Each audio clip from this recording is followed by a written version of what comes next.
परम पूज्य गुरुदेव स्वामी श्री अड़गड़ानंद जी महाराज के शब्दों में संत कबीर का एक भजन, घाट परी पिया बोले ना हमसे। दुनिया में गुणियों की कतार लगी है, बड़े बड़े गुणी, एक से एक गुणी। दशरथ में कोई गुण नहीं था। बाल्यकाल में जब थोड़ा होश संभाला तो धनुर्विद्या में उनकी थोड़ा हाथ सद गया। तो होत सवेर शब्द भेदी बाण में उनका निशाना सद गया। तो होत सवेर उठाया रथ और सीधा जंगल पकड़ा। चिड़िया दिख सुन चिक किया तो मारा बाण धराशायी। मिर्गा पिक बोला मारा बाण तो धराशायी। मिर्गा खाऊं खाऊं किया बंदर तो वहीं मारा बाण, वो भी जमीन पर। एक दिन श्रवण कुमार घड़ा भर रहा था और जहां बुड़बुड़ बुड़बुड़ आवाज आई, उसने सोचा, दशरथ ने, लगता है कोई हाथी अपनी सूंड से पानी बुड़बुड़ा रहा है। मारा बाण तो श्रवण की छाती में। जब करीब गया तो देखा कि एक विप्र। तो बोले, विप्रवर मुझसे महान अपराध हो गया। बोले, राजन आपसे कोई अपराध नहीं हुआ। जन्मा है उसको एक दिन अवश्य जाना है और जाने के लिए कोई न कोई निमित्त होता है। जरा हमारा कार्य कर दें, मेरे माता पिता प्यास से उनको पानी पिला दे, हमारी चिंता छोड़ें। जब दशरथ घड़ा लेके पहुंचा तो माता पिता बोले, श्रवण तुम बोलते क्यों नहीं हो? हमें आशंका हो रही है, तुम नहीं बोलोगे तो हम पानी नहीं पिएंगे। तब बोला दशरथ, दिया परिचय, परिस्थिति बताई। तो बोले, अरे दुष्ट उदंड युवराज, परिस्थिति का अध्ययन किए बिना तुमने बाण चला दिया। एक पितृ भगत, एक संत को तुमने मार डाला। जाओ, जैसे पुत्र वियोग में हम तड़प के मर रहे हैं, तुम भी मरोगे। बाल्यकाल में दशरथ उदंड और बुढ़ोती मरे घड़ी में एक बिया नया कर लिया कि कई। और बुढ़ोती की औरत ज्यादा ही कुछ कामनाएं करती है। एक बार केकई मचल गई तो चरणों में प्रणाम किया माथा टेक के दशरथ ने, तुम खुश हो जाओ। फिर बाद में बोले कि बोलो, कहु कई नृपहि निकाशौ देशु, कहु कई रंग कहीं करो नरेशु। मान लो उसने कह दिया कि जो प्रभु नगर वाले तिवारी लोग हैं, इनको बंबई खाली करवा दो, तो दशरथ जरूर खाली करवा देता। इन लोगों का अपराध इतना ही था कि हमारी औरत नाराज है, जरा खुश करना था। ये तो कोई विवेकी पुरुष के लक्षण नहीं है। तो कई सदी सदाई थी। बोले, कल जो अभिषेक होने वाला है, किसी निरपराध को भेज देना, देश निकाला दे देना, मात्र इतने के लिए कि हमारी औरत नाखुश से वो खुश हो जाए। ये तो कोई यशस्वी लोगों का लक्षण नहीं। तो बोले कि राम कल नरेश होंगे, उनको राजा, और भरत जो रंग है उसको राजा, और राम जो कल राज्य अभिषेक होने वाला, उनको वनवास। दशरथ तड़प के मरने लगे। मरते समय का केकई, हमारी लाश को मत छूना, मैं तुम्हारा परित्याग करता हूं। जो वेद की शपथ खाई थी वो व्यर्थ जाए।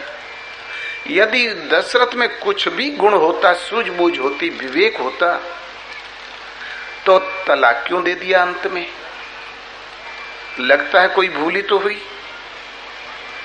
लेकिन जब दशरथ मर गए, भरत को समझाते हुए गुरु वशिष्ठ ने कहा, भरत भूप यश पिता तुम्हारा, भयान अहैन अब होनिहारा। तुम्हारे पिता ऐसा यशस्वी नरेश न संसार में कभी हुआ है, न है, न भविष्य में होने की संभावना है। विधि हरिहर सुरपति दिशि नाथा, सब वर्णत दशरथ गुण गाथा। ब्रह्मा विष्णु और महेश, इंद्र और दिक्पाल, रात दिन तुम्हारे पिता दशरथ का यशोगान कर रहे हैं। ऐसा यशस्वी नरेश न संसार में कभी हुआ है, न है, न होगा। किंतु दशरथ की जीवन वृत्त देखा जाए, जब होश संभाला, थोड़ा युवा हुआ तो उदंड बिना विचारे बाण चला दिया। बुढ़ोती आई तो उदंड एक और शादी कर लिया, वो भी विचारहीन, और अंत में तलाक भी दे दिया, परित्याग भी कर दिया। तो यशस्वी लोगों के लक्षण तो नहीं पाए जाते, किंतु वशिष्ठ कहते हैं कि ऐसा यशस्वी ने है, न था पूर्व में, न है, न भविष्य में होगा। ब्रह्मा विष्णु महेश तुम्हारे पिता का यशोगान करते हैं। बाह्य दृष्टि से देखा जाए तो दशरथ में एक भी गुण नहीं है। यश सम्मान दिया जा सके ऐसा कोई चरित्र नहीं समझ में आता। लेकिन एक चरित्र था, राम के वियोग में उन्होंने शरीर त्याग दिया। तो शूर सुपूत सुलक्षण गणियत गुण गरुआई, बिनु हरि भजन इंदारुण के फल तजत नहीं करुआई। शूर हो, सुपुत्र हो, इतने गुण हो कि गिने न जा सके, लेकिन एक हरि का भजन नहीं है तो इंदारुण के फल के समान वो कड़ुआ है। त्याग देने में कोई ऐतराज नहीं। इंदारुण का फल देखने में बड़ा सुहावना, लेकिन जबान पर रख दो तो 2 दिन तक कड़वाहट बनी रहेगी। शूर सुजान सुपूत सुलक्षण, शुभ जानकार है, ज्ञाता है, सूर है, सुजान है। गणियत गुण गरुआई, इतने गुण की गिने न जा सके, बोझा हो जाए। लेकिन यदि हरि का भजन नहीं तो इंदारुण के फल के समान। दशरथ में बाह्य दृष्टि से कोई गुण नहीं था, लेकिन एक वास्तविक गुण था कि भगवान के वियोग में प्राण भी दे दिया, देने की क्षमता थी। यदि हमें गुणी ही बनना है, एक प्रभु, उनके प्रति समर्पण, बस। उनके भजन के लिए हमें बहुत कोई टिप टाप नहीं चाहिए, भाव चाहिए, श्रद्धा चाहिए। समर्पण के साथ चलते फिरते उठते बैठते नाम याद आया करे। सुबह शाम बैठ के अवश्य समय दे। प्रश्न अलग, सरल एक भजन सुनाएंगे। तो गांठ पड़ी पिया बोले ना हम ते, कबीर का भजन है कि गांठ पड़ी पिया बोले ना हम ते, निश दिन जागू में पिया तोरी से जिया, नयन अलसाने निकसी गए घर से, गांठ पड़ी पिया बोले ना हम ते। जो मैं जनती हूँ प्यारी सी आई हैं, काहे को नेह लगाती हूँ यही जग से, गांठ पड़ी पिया बोले ना हम ते। अपने पिया को मैं वेगी मनई हूँ, सौ तक शीर होत हरिजन से, गांठ पड़ी पिया बोले ना हम ते। सुनी मृदु बचन पिया मुस्काने, कह तो कबीर पिया मिले बड़े तपते, गांठ पड़ी पिया बोले ना हम ते। गांठ पड़ने का अर्थ होता है फर्क पड़ जाना। कभी कभी लोगों में फर्क पड़ जाता तो बोलचाल बंद हो जाती है, आपस में नहीं मन मोटाव हो जाता है। संत कबीर ने अपने आराध्य देव को प्रिया प्रियतम साईं कहकर संबोधित किया। साईं माने मालिक होता है,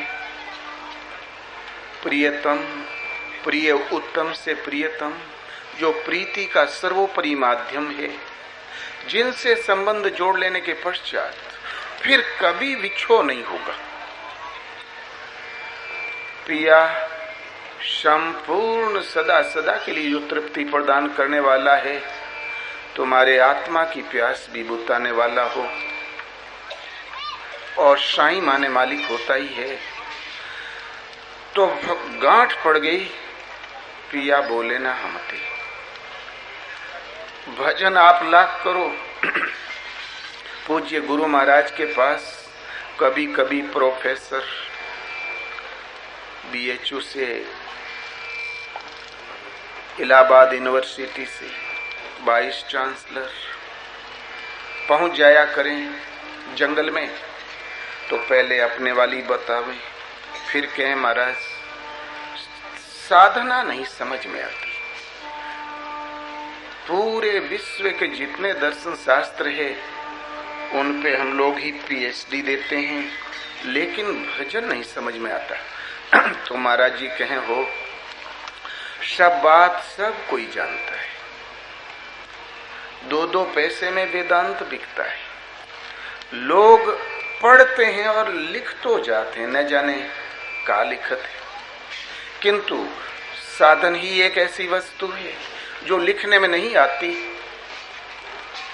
किसी अनुभवी सदगुरु के द्वारा किसी अधिकारी विरही साधक के हृदय में वो जागृत हो जाया करता है। भजन लिखने में नहीं आता, अनुभवी सदगुरु के द्वारा ही जागृत होता है। लाख बताओ कि ध्यान ऐसे धरो, नाम ऐसे जपो, नहीं। भजन हरि प्रेरित है। जब महाराज की शरण में हम आए, 1.5 महीना तक तो सन्नाटा था, और 1.5 महीने के पश्चात एड़ी से चोटी तक आधा इंच की दूरी पर अंग फड़कने लगा, और उसी के अनुरूप कुछ दृश्य दिखाई देने लगे। तो हमने सोचा कोई बीमारी हो गई। तो हमने महाराज से प्रार्थना किया कि महाराज जी कोई रोग तो नहीं हो गया, ऐसे ऐसे फड़क रहा है, ऐसा दृश्य दिखाई दे रहा। बोले बेटा, राम रावण युद्ध शुरू हो गया, अब रावण मारा जाए, राम का राज्याभिषेक हुई, तभी ये बंद होगा। बेटा भजन जागृत हो गया, भजन शुरू हो गया। ये न तो कहने में आता है और नहीं लिखने में आता है। अनुभवी सदगुरु के प्रति मन कर्म वचन से समर्पण और उनके स्वरूप को हृदय में उनके द्वारा बताई साधना को टूटी फूटी जहां पार लगी, तो आंशिक रूप से संचार हो जाएगा। भगवान आपको ग्रहण कर लेंगे। आत्मा से अभिन्न होकर जिस परमात्मा की हमें चाह है वही जागृत हो जाएंगे, रथी हो जाएंगे। आपको उठाएंगे, बैठाएंगे, सुलाएंगे, भजन सिखाएंगे और आगे बढ़ाएंगे। कब खतरा होने वाला और कब नहीं वो समझाएंगे। उसको समझते हुए आगे बढ़ना भजन है। इसलिए भजन सदैव हरि प्रेरित है। ये कहने में नहीं आता, जिसके हृदय में जागृति वो जानता है। कह जाने जिए अपना कैर जनावे पीव। किंतु कभी कभी साधक जब उनके आदेश का उल्लंघन कर देता है तब फर्क पड़ जाता है कि गांठ पड़ी पिया बोले ना हमते। गांठ पड़ गई, भगवान के आदेश का कहीं न कहीं उल्लंघन हो गया है, वो नाराज हो गए हैं। अब उन्होंने हमारा मार्गदर्शन करना बंद कर दिया। भलाई गांठ पड़ी तो क्यों पड़ी? तो निश दिन जागू में पिया तोरी से जिया, अहर निश। रात दिन किसी कह दो सो जाओ तो क्या सोएगा? कभी नहीं। भगवत पथ में ही ऐसा विधान है कि जागत में सुमिरन करे, सोवत में लो लाए, सूरत डोर लागी रहे, तार टूट ना जाए। जब तक जागो सुमिरन करो, सो तो ध्यान धर के चरणों में लो लगा लो, सो के उठो तो सूरत वहीं लगी मिले, ताकि निद्रा में भी कोई अनर्थ न हो जाए। सूरत डोर लागी रहे, सूरत की डोरी लगी रहे, कर्म न टूटे। यही है निस दिन जागना। निस दिन जागूं मैं प्रिया तोरी सेजिया। तो परमात्मा की सेज कौन? तो ज्ञान तखत संतोष बिछौना, सूरत की सेजिया बिछाए लो, अंधेरिया में का करी हो। यही उजियरिया में बिछाए लो, अंधेरिया में का करी हो। ज्ञान तखत, ईश्वर ये आदेश मिले और उस जानकारी मिलती जाए, ये तो है तखत। संतोष, और उसके भगवान के आदेश के अनुसार साधना में संतुष्टि मिलती रहे, तृप्ति, संतोष बिछौना, और सूरत की सेजिया लगाए लो। सूरत कहते हैं मन की दृष्टि को। यहाँ बैठे हो, अभी मन में ये भाव आ जाए कि तिजोरी का ताला तो खुला है, लड़का कहीं 2 लाख रखा, दहने बाएं न कर दे, तो सुनाई नहीं पड़ेगा शब्द।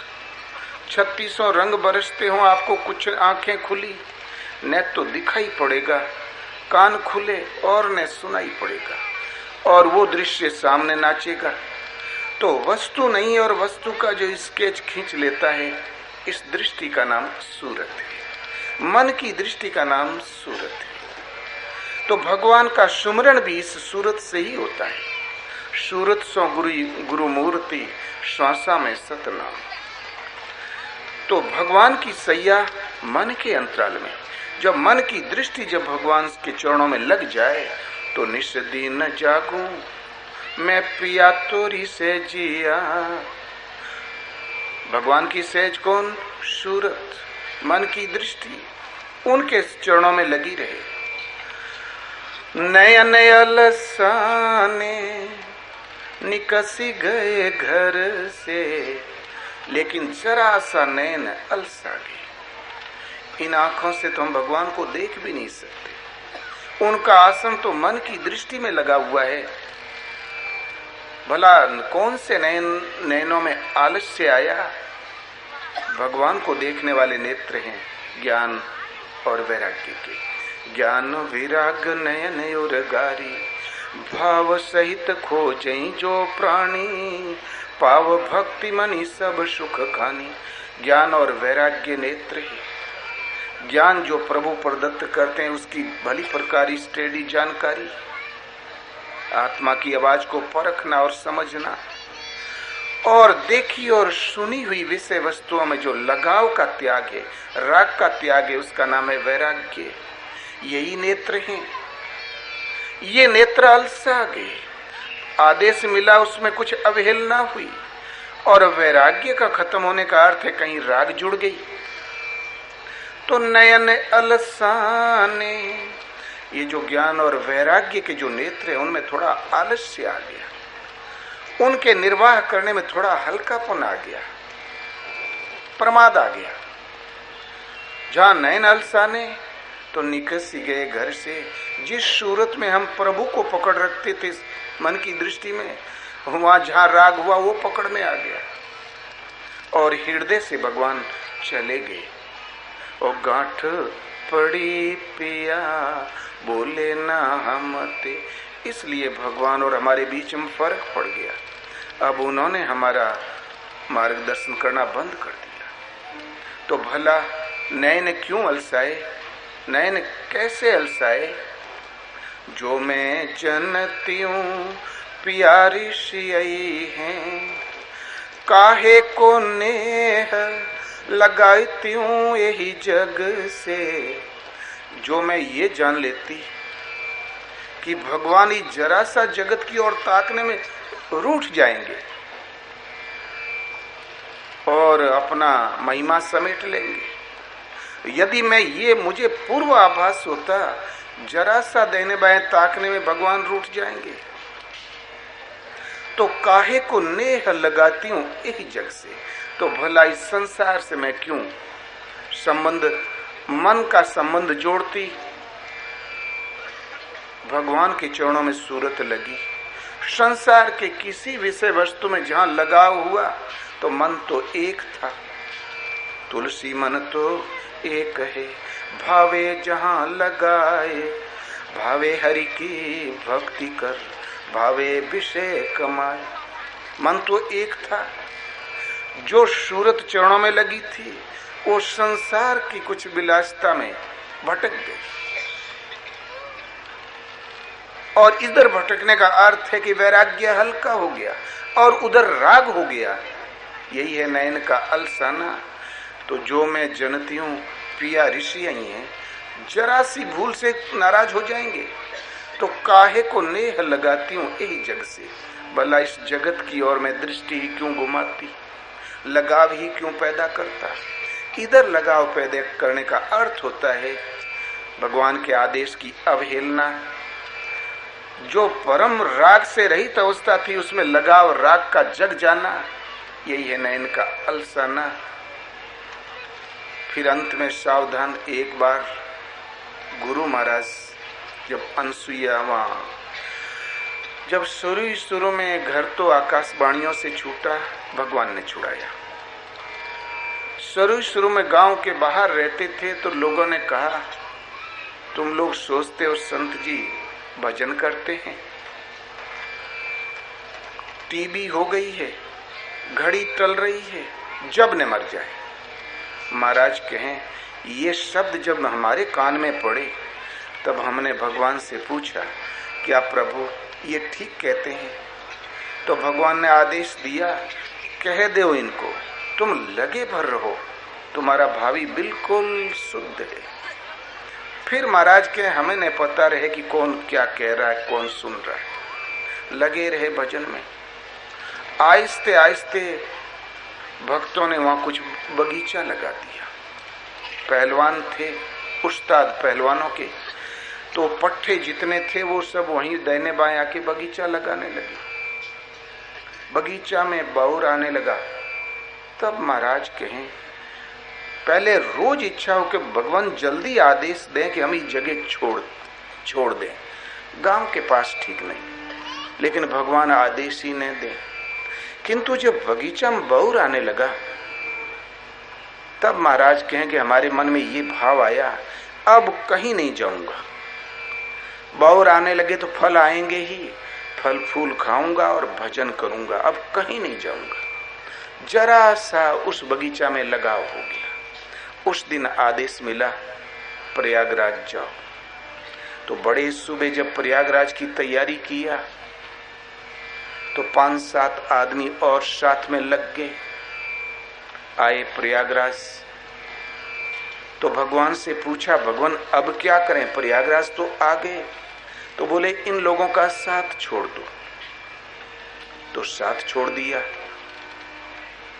चुपचाप गायब हो गए अकेले। बोले, प्रभु अब क्या करें? बोले, शरीर में जो वस्त्र पहने हो इनको उतार के रख दो।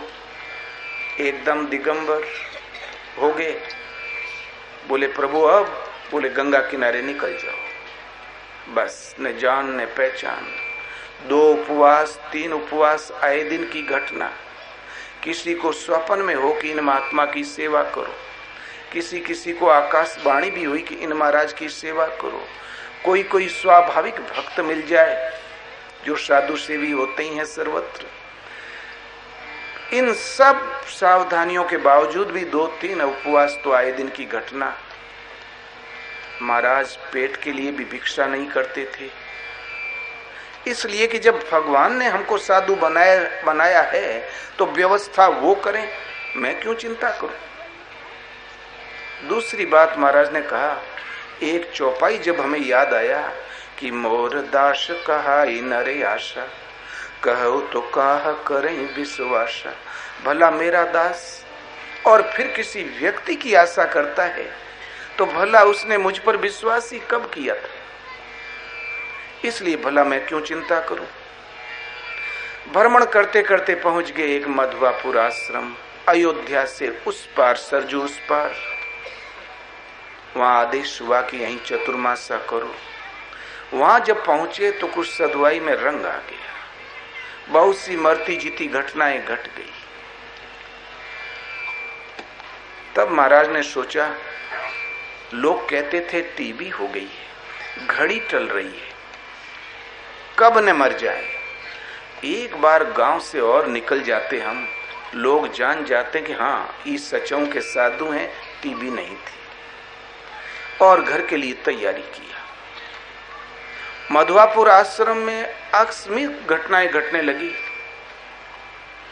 एक व्यक्ति ने कहा, बोले भगवान जाड़े भर आपका धूना मैं तपवाऊंगा। तो बैलगाड़ियों में भर भर के जंगल से लकड़ लावे। वो वास्तव में फॉरेस्ट गार्ड थे, मिश्रा जी। 4 महीना तो धूना तपाया, और जहां शीतकाल बीता की हेजा आ गया गांव में। 2 लाश उस गांव से जा रही है, 3 लाश उस गांव से जा रही है। और इतने में महाराज को सूचना मिली, बोले महाराज जी मिश्रा जी तो मर गए।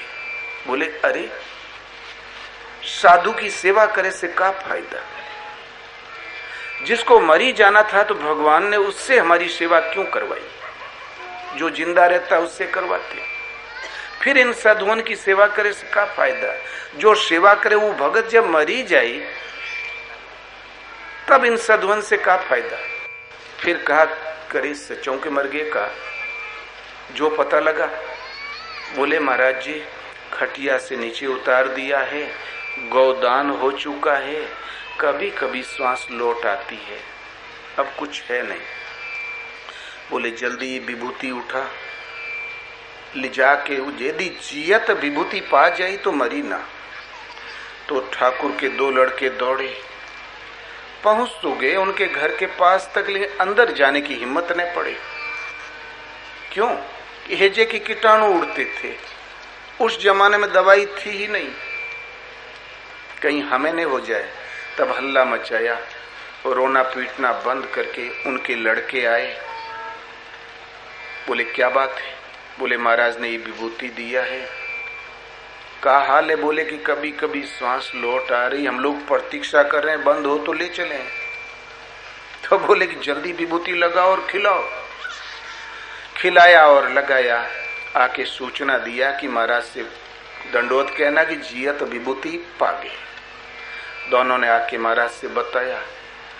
तो महाराज ने कहा भागो, अब सब अपने घर जाओ। अब गांव भर मिलके किया पंचायत। महाराज ने अल्टीमेटम तो बहुत बड़ा दे दिया कि विभूति पा जाई तो मरी ना। कोई दवाई तो उन्होंने दिया नहीं, विभूति तो हम लोग खाते ही रहते हैं दूने पर। मिश्रा जी तो बचना नहीं, मरना ही मरना है, किंतु महाराज कहीं चले न जाए, अल्टीमेटम बहुत बड़ा है। आज महाराज रात में जरूर चले जाएंगे, तो ऐसा करो कि हम लोग पहरा दो, कदाचित वो जाने लगेंगे तो हम लोग प्रार्थना करके रोक लेंगे।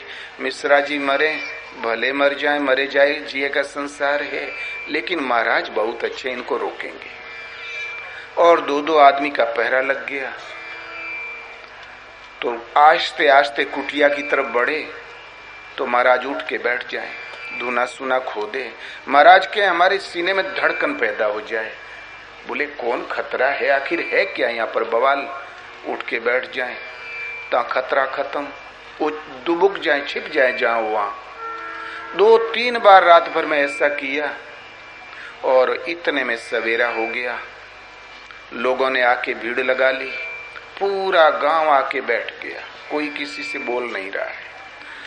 थोड़ी थोड़ी देर में लोग रोड की ओर झांक लिया करें कि मिश्रा जी के गांव से कोई आदमी आवे तो पूछ ले मरे कि जिए। 8:30 बजे करीब एक आदमी हल्ला मचाया, बोले अरे महाराज जी मिश्रा जी तो वो चले आ रहे हैं, बैलगाड़ी में बैठ के आ रहे हैं, उनका लड़का गाड़ी चला रहा है। तो पूरी भीड़ सन्नदेनो रोड में आ गई। तो वास्तव में वो आए, आके प्रणाम किया। बोले महाराज जी रात भर आप हमारी खटिया पर बैठे थे, सिर से एड़ी तक आप हाथ घुमा रहे थे, आप कह रहे थे घबरो ना बेटा, मैं आ गया हूं, तू मरेगा नहीं। और थोड़ी सी सुबह हमारी आंख लगी, आप कब चले आए इतने जल्दी। तब वो ठाकुरवे बोले महाराज रात भर हम लोगों ने पहरा दिया, आप यहीं धूना खोदते रहो, बैठे रहो। बोले करे काहे पैरा देते रहे हो? बोले महाराज हम लोग सोचे कि मिश्रा तो बची है ना, महाराज अच्छे दिन भागने लगेंगे तो रोक लेंगे। बोले अरे कपटी कहीं के। एक बार कीर्तन हो रहा था, महाराज ने कहा यार कीर्तन बंद करो, कोई दुखी आदमी आ रहा है रात को 11 बजे, उसका काम होई ना, हम ये अशुभ समाचार उससे न कह, तुम लोग बता देना। इतने में जंगल से लालटेन दिखाई पड़ी, 4 व्यक्ति आए। बोले लखनऊ में लड़का पड़ रहा है महाराज, एक घटना सी घट गई। लड़का जी कि ना, तो लोगों ने समझाया कि तुम जाओ। महाराज ने पहले बताया कि तुम लोग अब तुम्हारा काम न हुई। इस तरीके की बहुत सी घटनाएं घटी। तो महाराज के हमारे मन में ये भाव आया, अब तो सदुआई में 4 चांद लग गए हैं। लोग कहते रहे टीबी हो गया, अब जरा गांव वालों की ओर से घूम आऊं, वो भी देख लें कि साधु कैसा होता है। और जहां उठ के चलने की तैयारी किया तो भगवान ने मना किया, जाना मत। 1 महीना तक मन रोज भागने के लिए कोशिश करे कि गांव की ओर चलें, जरा सदुआई दिखा दें। और 1 महीना तक भगवान रोज मना करते रह गए। एक दिन एक चंवर पा गए, घोड़े के बाल का किसी भगत ने चढ़ा दिया। तो बोले ठीक, ये चंवर गुरु महाराज को दे दूंगा, वो अपने टूटे ही टांग पर मक्खी उड़ाया करेंगे और गांव वाले भी देख लेंगे। अब सुगन हो रहा है, भगवान मना कर रहे हैं और चढ़ गए ट्रेन में। गाड़ी में भी बराबर मना हो रहा, चले गए अपने स्टेशन पर। जहां ट्रेन रुकी तो आकाशवाणी हुई, आ तो गए हो लेकिन जमीन पर पांव मत रखना, नहीं तो रोने को आंसू नहीं मिलेगा। 24 मिनट गाड़ी रुकी। जहां पैसेंजर गाड़ी खुटुर खुटुर आगे बढ़ने लगी तो महाराज कहें हमारे मन में ये भाव आया कि अब तो हमें कहीं जाना नहीं, ठीक है गांव नहीं जाऊंगा, इधर से उतर के ऐसे निकल जाऊं ताकि कोई तो भेटा जाए, देख तो ले, फिरो कोई भेटा जाए, ये भाव बना हुआ है। चलती गाड़ी से उतर गए। महाराज कहें हो हम चोटाऊ गए। ट्रेन तो निकल गई, हमारे हृदय से एक पुतला निकला और हाथ से इशारा किया कि जाओ घर जाओ, तुम साधु नहीं हो सकते। दोबारे फिर निकला, तिबारे फिर निकला और बोले वो घर दिखाई दे रहा है। तो महाराज कहें कि रेलवे पटरी है ना, उसके इस पार गांव की सीमा और उस पार दूसरा गांव, तो तुरंत जंप करके उस पार हो गए ताकि भगवान खुश हो जाए। लेकिन नहीं, तब चल दिए जिधर मुंह था उधर ही। बोले भगवान अभी हमको किसी ने नहीं देखा है, मैं अभी चला जा रहा हूं। बोले ना, तुम साधु हो ही नहीं सकते। भजन करने लगे तो बड़ी जोर से अपसुगन हो। बोले ना, तुम घर जाओ। दिन के 4 बजे से रात को 11 बजे तक खड़े रहे, तो रोते रहे, आंसू ने बंद हो। फिर भी वो गांव के करीब, गांव का स्टेशन, लेकिन किसी कोई उधर आया ही नहीं। भगवान की व्यवस्था है ना। जब भगवान कहीं जाने नहीं दिया तो रात को 11 बजे अपनी कुटिया में आए, जिस कुटिया में पहले भजन करते थे। और एक कुत्ता एतल गेतल जब भजन करते थे तब आ गया था। तो महाराज तो चले गए, लेकिन वो वहां बैठा हुआ था। महाराज को देखते ही चरणों में लौटा और 5 बार गांव गया और लौट के आया। किसी के खटिया पे कूद जाए, जो आने जाने वाले भगत थे, किसी की चादर पकड़ के घसीट दे। तो लोगों ने कहा यार आज कुईरा कुत्ता बड़ा खुश है, कहीं संत जी ने आए हो, चलो देखा जाए। आके लोगों ने देखा तो आंसू बह रहे थे। बहुत कुछ लोगों ने खोदा, महाराज के बोले की हिम्मत ही नहीं। 1.5 साल तक रोते रह गए। कोई आवे, मौका रहे तब तो पानी से हम मुंह धो लें, मौका न रहे तो फिर आंसू पूंछ लें। भगवान रोज कहें जाओ घर जाओ, तुम साधु नहीं हो सकते। बोले भगवान चाहे प्राण निकल जाए लेकिन मैं घर नहीं जाऊंगा। मुझे क्षमा कर दें, हमसे बड़ी भूल हुई। 1.5 साल में सुनवाई हुई। अब तो कभी नहीं आओगे? बोले कभी नहीं। तो अनुभव में बोले थूको और चाटो, तो थुकवाया और चटवाया। इसी वक्त उठो और चल दो। उस वक्त रात को 2 बजे थे। 2 बजे प्राय महाराज उठ के भजन में बैठ जाते थे। जहां उठ के चले तो उतनी रात को भी एक आदमी टकरा गया। बोले संत जी कहाँ? बोले भाई अब जा रहे हैं। बोले भल, आपको यही शोभा है। जब साधु हो गए तो ये रोनी सी शक्ल लेके यहाँ का मुंह दिखावत हो? कहीं मर बिलाए जाए का चातरा। महाराज कहे हो, हम गए थे सदुआई दिखाने, सब ने हमारी रुलाई देखा। फिर जब निकले तो फिर घूम के ताके तक नहीं। और जब कश्मीर तक चले गए, पुनः साधना जैसे धरी हुई धरोहर हो, पुनः जागृत हो गई। भगवान अनुकूल हो गए, खुश भी हो गए। आज्ञा पालन भजन है। कभी कभी जब भूल हो जाती तो भगवान अपनी बोलने का सूत्र बंद कर देते हैं। तो गांठ पड़ी पिया बोले ना हम ते। जरा सी गांठ पड़ गई, भगवान ने कहा इधर मत जाना, और वो उधर चले गए। बात इतनी सी। शरीर से कोई भूल नहीं, अपराध कुछ भी नहीं हुआ, केवल आज्ञा पालन। रेख लांगी सी बाहर जाई, विधि बश कर्म काल कठिनाई। भगवान ने जो रेखा निश्चित कर लिया, उसका जहां उल्लंघन किया तो दैव बलवान है, काल की करालता है, जो कुछ है धोखा है। तो अपने पिया को मैं वेगी मनई हूं, शौतक शीर होत हरिजन से। मैं अपने प्रभु को शीघ्र मनाऊंगा। भक्तों से 1 नहीं 2 नहीं 100 भी भूल होती आई। नारद देव ऋषि का पद पागे, जरा सी भूल उनसे भी हो गई। अहंकार, हम भी जितेंद्रिय हो गए। परिणाम ये निकला कि 1 जन्म उनको और लेना पड़ा। लेकिन मैं अवश्य मनाऊंगा। क्यों? लाख भूल हो, लाख भगवान नाराज हो, लेकिन वो नाराज इसलिए नहीं होते कि तुम नष्ट हो जाओ।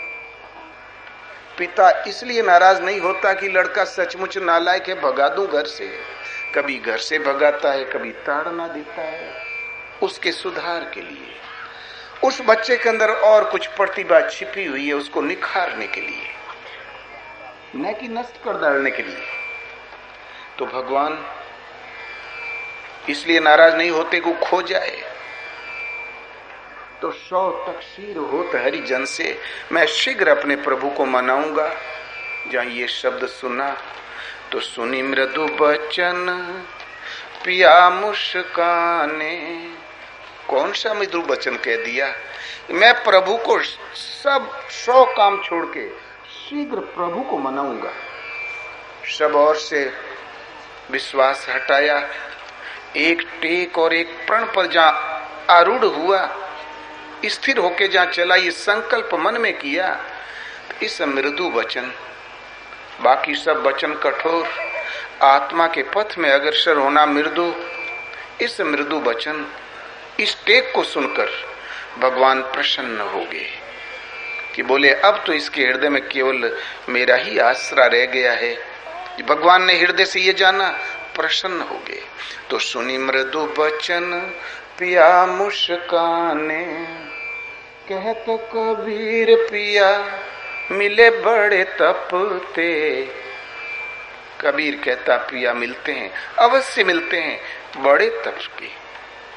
मन से इंद्रियों को इष्ट के अनुरूप तपाने का नाम तप है। इष्ट के अनुरूप खरा उतार दो, ढाल देने का नाम तप है। और ये बड़ा कठिन सौदा है। लाख 1 घंटा 1.5 घंटा भजन बैठ के देखो।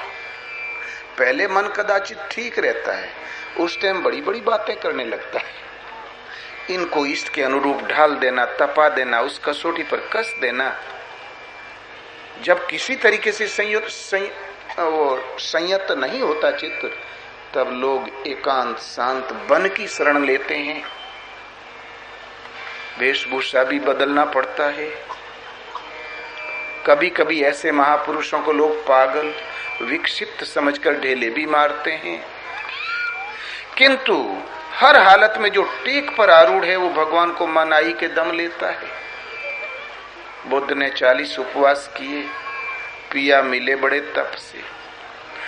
भगवान महावीर सर्पों के बिल पर खड़े हो जाएं कि सर्प निकलेगा और काट लेगा, इस भय से कहीं हमारे मन में उद्वेग पैदा होता है कि नहीं? जब मन शांत है, सम है, तो फिर आगे परिणाम क्यों नहीं दिखाई देता? जब बैठ के भजन करें तो कमर हो जाए टेढ़ी, लग जाए पीठ दीवाल से, तब गो दुहन आसन से बैठना शुरू किया। गाय दूधते समय पंजे के बल नहीं बैठते हो। अब भला नींद आवे तो कैसे आवे?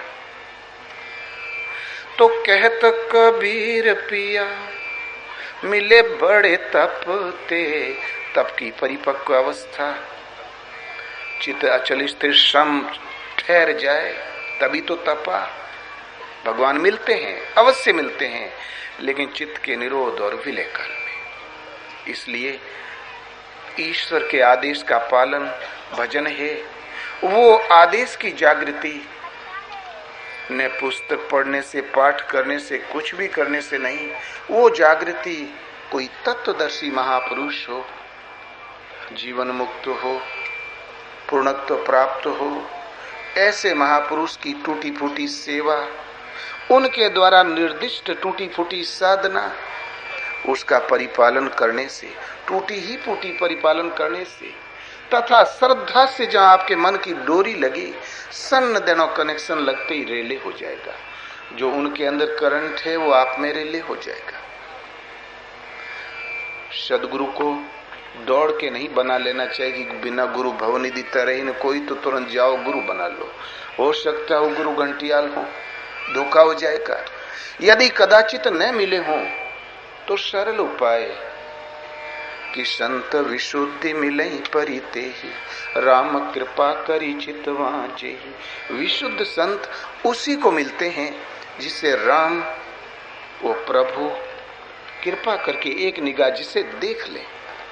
उन्हें कौन गरज पड़ी देख ले। अच्छा है कि उनको उनके शरण हो जाओ, उनका सुमिरन करो, एक परमात्मा में दृढ़ संकल्प समर्पित होकर लग जाओ। जागत सोवत शरण तुम्हारी, तुम ही छाड़ी गति दूसर नाही, राम बसो तिनके मन माही। जब खाना खाते, सोते जागते, शौच जाते, जीवन के हर मोड़ पर समर्पण और श्रद्धा के साथ नाम याद आया करे। शरण तुम्हारी, तुम्हें छोड़कर अन्य किसी का भरोसा न हो। राम बसे तिनके मन माही। सर्वांगीण समर्पण के साथ प्रार्थना करो तो जहां आपके और आत्मा के बीच में माया का आवरण पड़ा है, जहां वो पर्दा हल्का हुआ, तो हृदय से भगवानी आत्मा ही आपके रथी हो जाएगी, मार्गदर्शन करने लगेगी और कह देगी कि वो गुरु महाराज। फिर सदगुरु मिले जाहि जिमी, संशय भ्रम समुदाय, संदेह खत्म, भ्रम खत्म। और उस सदगुरु के माध्यम से जहाँ श्रद्धा से डोरी लगी तो साधना जागृत पहले आंशिक रूप में होती है। ज्यों ज्यों हमारा संयम सधता जाएगा, प्रकृति का संबंध घटता जाएगा, त्यों त्यों ईश्वरीय आलोक बढ़ता जाएगा। एक दिन ऐसा भी स्तर आएगा, सगुण हो ही सुंदर शकल, मन प्रसन्न सब केर, प्रभु आगमन जनाव जनु, नगर रम्य चहु फेर। जहां रावण मर गया, सब निशाचरी सेना मर गई, रावण जिंदा था। वो जब दुर्ग से निकला तो अपार सेना लेकर निकला, सब मर गए, अपार अभी जिंदे। कारण कि मोह सकल व्याधिन कर मूला, तिनते पुनि उपजई बहुशूला। मोह रूपी रावण, और मोह संपूर्ण व्याधियों का मूल है, उद्गम है। कदाचित सब टहनियां काट भी दो, लिप्टस का पेड़ ऊपर से काट दो ना, फिर 10 जगह से फूट जाएगा। यदि मूल विद्यमान है तो उसमें पेड़, शाखा, पत्र, पुष्प और फल सब विद्यमान है। इसलिए रावण के होते हुए सब विद्यमान। किंतु रावण मर गया तो रहा न कुल को रोहन हारा। इधर मोह का सह अस्तित्व शांत हुआ तो योगा अग्नि से परम पराकाष्ठा वाली शांति को प्राप्त हो गए। चिदाकाश में अमृत तत्व की वृष्टि हो गई। मृत कहते हैं नाशवान को, अमृत कहते हैं अविनाशी को, जिसकी मृत्यु न हो, काल से अतीत हो। उस अविनाशी तत्व का संचार हुआ चिदाकाश में। तहां सगुण हो ही सुंदर शकल, संपूर्ण शुभ ही सगुण रह गया, अशुभ का कारण खत्म हो गया। उस टाइम अनुभव पूर्ण होता है। और जहां स्थिति मिली, दर्शन, स्पर्श और प्रवेश मिला, तो राम राज्य, राम का राज्य किसी किसी योगी के हृदय में होता है। और जिस परमात्मा की हमें चाहे और जिस सतह पर हम बैठे हैं, हमारी पुकार ऐसे हो कि वो प्रभु उतर आए, आत्मा से अभिन्न होकर खड़े हो जाएं, मार्गदर्शन करने लगे। उसी दिन से भजन की शुरुआत है। आज्ञा पालन भजन है। और आज्ञा का जरा सा भी उल्लंघन किया तो गांठ पड़ी, प्रिया बोले ना हम थे, तो फिर एकाध जन्म का धक्का लग जाता है। एक महापुरुष ने कहा, भगवान के आदेश में घटबड़ मत करो, अपनी बुद्धि मत लगाओ, अन्यथा वो रुष्ट हो जाएंगे और तुम्हारा रास्ता लंबा हो जाएगा। वो नष्ट करने के लिए नाराज नहीं होते, उसको घेर के रास्ते पे लाने के लिए नाराज होते। इसलिए आज्ञा पालन भजन है। सदगुरु की कृपा प्रसाद से आज्ञा का संचार है। इसलिए सबको गुरु महाराज की शरण जाना चाहिए। ईश्वर एक से सवा कभी हुआ नहीं, एक परमात्मा का शरण जाना चाहिए और सुमिरन करो। जो उस परमात्मा का बोध कराता हो, पर सीधा परमात्मा को ही संबोधित करता हो, उनका परिचायक हो, ऐसा किसी 2-2.5 अक्षर का नाम ओम अथवा राम, उसका चिंतन करो, जीवन का अंग बना लो। भजन करने के लिए कोई जगह अपवित्र अथवा पवित्र नहीं होती। जगह हमारी तब अपवित्र है जब हृदय से वो स्मृति पटल से जब उनका सुमरन चिंतन जब विस्मृत हो जाए, तब चाहे अतर छिड़के बैठो ना, तब भी अशुद्ध। रावण के दरबार में जब हनुमान पहुंचा तो हनुमान सोचा, ओ सुना था कि स्वर्ग होता है, लगता है यही स्वर्ग है। इतना भ्रम हो गया हनुमान को। स्वर्गिम ऐश्वर्य जुटाए हुए था, लेकिन अपवित्र, वो खल, वो दुष्ट, वो निशाचर, सारी डिग्रियां उसके पास। एक सेठ जी थे, भजन में मन लग गया, दुकान दौड़ी चौपट हो गई। घर वाले लगे काऊ काऊ करने। पूछा, गुरु महाराज, घर वालों ने तो जीना मुश्किल कर दिया।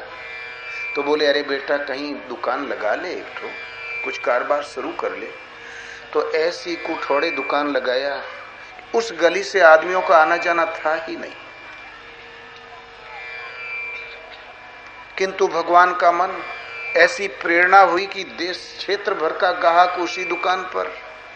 सेठ के पास चाहे 5 साल का बच्चा भेज दो, सौदा देगा तो बिल्कुल सही देगा, और जो कुछ देगा सच्चा सौदा देगा। एक विश्वास की लहर दौड़ गई। दिन भर बिक्री करते करते, दाढ़ी चलाते चलाते बोले, हे भगवान, कौन पाप प्रकट हो गया, आपका नाम छूट जाना चाहता है।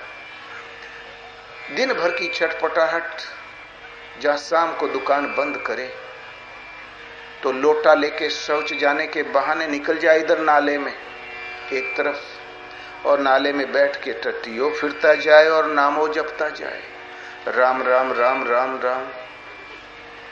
क्यों? वो जानता था कि जब बैठ के साफ सुथरा होके बैठूंगा कि लो हमारे सेठ की फिर बुद्धि भ्रष्ट होगी।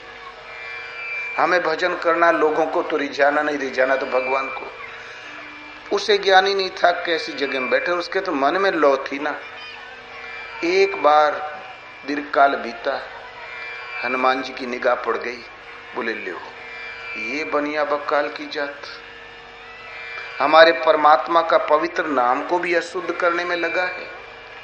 यही समय था नाम जपने का। न हो तो थोड़ी सी इसको सीख दे दो। हनुमान जी ने पीठ में एक लात मारा उसको, ताकि मुंह के बल गिर पड़े, दांत वांत एक दो टूट जाए, लेकिन वो टस से मस नहीं हुआ। राम राम राम, बिल्कुल शांत। तब हनुमान को जरा रोष आ गया। तुरंत दुपट्टा फेंका, 4 ठो दंड बैठक लगाया और जंप करके वो लात मारा कि साला ऐसा कुपात्री रसातल में चला जाए। वो लात मारा जो मेघनाथ की छाती में कभी मारा था, लेकिन बनी आग टस से मस नहीं हुआ। अपन डटा रहा, राम राम राम धुन लगाए हुए। और प्रेरक तो भगवान है। इतने में हनुमान में प्रेरणा हुई, बोले अरे कहाँ एक कुपात्री के छू दिया, ले हम भी अशुद्ध हो गए और ड्यूटी में लेट हो रहे हैं। हनुमान कभी सेवा की ड्यूटी में लेट हुआ ही नहीं था। तुरंत एक पल में डुबकी लगाया सरजू में, दूसरे ही पल में खड़े हो गए भगवान के सामने, ड्यूटी पे हाजिर। भगवान के हल्दी छोपी जा रही थी, करा रहे थे बुरी तरीके से, श्वास नहीं आ रहा था, दवा दारू वैद्य डॉक्टर सब फेल। हनुमान जी पूछे भगवान हुआ क्या? बोले अरे हनुमान जी पूछो मत, आज लाते लात हम बहुत मारे गए। बोले कौन है अब कौन है संसार में ऐसा जिंदा जो आपकी ओर लात उठावे? जरा नाम तो बताओ, मैं अभी सफाया कर देता हूं। तो बोले अरे हनुमान जी तुम्ही ने तो मारा था। बोले भगवान इतनी बड़ी भूल भला मुझसे कैसे हो सकती है? बोले क्या उबनिया को मारा था? बोले भगवान आपको कैसे लग गई? तो जननी जनक बंधु सुतदारा, तन धन भुवन सुहृद परिवारा, सबके ममता ताग बटोरी, मम पद मन ही बांध बर डोरी। जननी माने माता, जनक माने पिता, प्रिय परिवार, परम हितैषी, धन धाम, सबके अंदर जो ममत्व का संचार है, उन धागों को समेटकर रस्सी बनाकर अपने मन को जो मेरे चरणों में बांध देता है। अस सज्जन मम उर्वश कैसे, लोभी हृदय बसई धनु जैसे। ऐसा सज्जन मेरे हृदय में बसा करता है, मैं उसके हृदय में नहीं बसता। वो तो पहले की डिग्री, पहले भगवान को हृदय में बसाओ। किंतु ऐसा सज्जन मेरे हृदय में निवास करता है। तो कवच के रूप में तो मैं था, सारा संबंध तोड़ के वो तो मुझसे डोरी लगा के बैठा था। चारों तरफ तो मैं ही था, जितना उचक उचक के लात मारते रहे हो सब हम ही को झेलना पड़ा। बस तुरंत हनुमान भाग के आए। बोले भैया तू ही भजन करने का तरीका तुम्हारा ही बढ़िया है। बोले अरे हनुमान जी आप कब पधारे? बोले अभी अभी हम आके लात मारत रहे, नहीं देखे? बोले हमें नहीं मालूम। लगन हो तो इसी तरीके से, अभ्यासी है तो लगन लगेगी, लेकिन ये भी कर लूं, वो भी कर लूं, वो भी कर लूं, और फिर बाद में दो लांछन गुरु महाराज को लगा दो। क्या बता, मैं दया ही नहीं कर रहे, नहीं मन नहीं लग रहा है, फालतू बात। सबके ममता का धागा वहां बांधो और धंधा पानी जो सामने आता है वो करते जाओ। त्यागो कुछ भी नहीं, न काम त्यागो, न क्रोध, न लोभ, न मोह, कुछ मत त्यागो। केवल एक श्रद्धा की डोरी वहां लगा लो। मन क्रम वचन से चलते फिरते उठते बैठते इस नाम याद आया करे, समर्पण और श्रद्धा के साथ। तो आगे त्यागने वाली डिग्रियां भगवान खुद छुड़ा देंगे। इस तरह उठेगा तो आगे वाली क्लास में घसीट लेंगे। इसलिए महाराज का आदेश था कि भगवान जब तक आदेश न दें घर छोड़ना पाप है, और जब आदेश दे दें तो घर में रहना महान पाप है। फिर यदि तुम पीछे रहते हो तुम पापी हो, और उधर चलोगे तो अब सेफ्टी सुरक्षा उनकी जिम्मेवारी है। हम चाहें कि पतित हो जाएं, भगवान हमको होने ही नहीं देंगे। हम चाहें कि समुद्र में कूद जाए, हम कूद ही नहीं सकेंगे, हमको होने ही नहीं देंगे। क्यों? ये रक्षा की जिम्मेवारी उनकी। तो जो समर्पण के साथ साधक साधना में लगता है, मद अर्पणम, अपने आप को उनके अर्पण करके जो लगता है, और फिर कर्म करने में, चिंतन करने में कटौती नहीं करता, तो योगक्षेमम वहाम्यहम्, उसकी योग की सुरक्षा और आगे योग की व्यवस्था, वो भार भगवान कहते मैं स्वयं वहन करता हूं।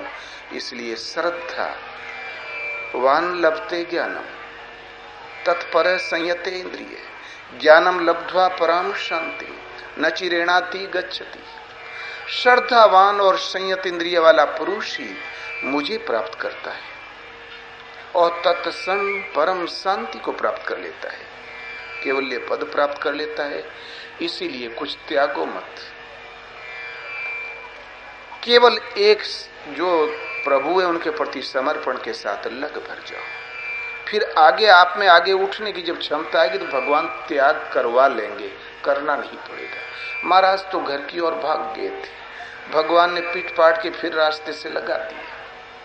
तो जाके रथ पर केसो ताका कौन अंदेशो, तो भगवान को प्रसन्न कर लेना सदवाई लाइन की, सदवाई नहीं, भक्त के जीवन की सबसे बड़ी सार्थकता है। यदि मनुष्य शरीर मिला है, इस पर ध्यान देना चाहिए। भजन करके हम कुछ खो नहीं रहे, इसलिए भजन एक परमात्मा का ही करना चाहिए। रामचंद्र के भजन बिनु जो चह पद निर्वाण, ज्ञानवंत अपि सोपि नर पशु बिनु पूछ बिकान। राम एक परमात्मा के भजन के बिना यदि कोई निर्माण केवल्य पद चाहता है तो पशु है। फर्क इतना ही है, सींग और पूंछ नहीं, बाकी सब फिट। तो चाहे पशु बन जाओ चाहे मानव, ये आपके हाथ में है।